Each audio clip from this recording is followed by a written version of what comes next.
thằng Diêm ơi.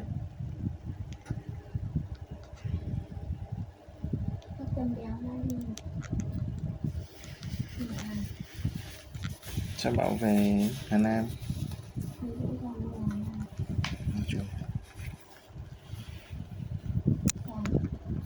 John thua.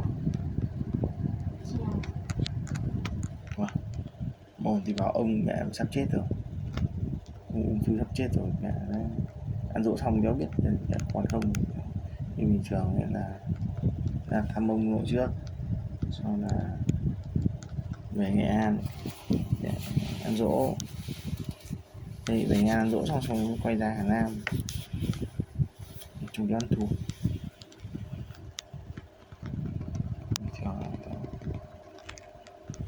Ý là muốn cả nhà ra bắt xe. Cả nhà hay không thì mình quan trọng gì, giờ thiếu gì xe, giờ xe sang Hà Nam phải không có đâu, để thêm vài trăm nghìn làm gì.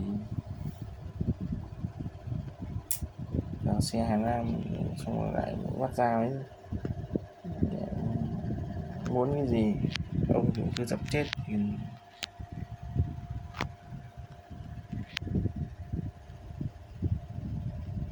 nói thì qua vậy thôi, phân tích kỹ ra thì không thôi.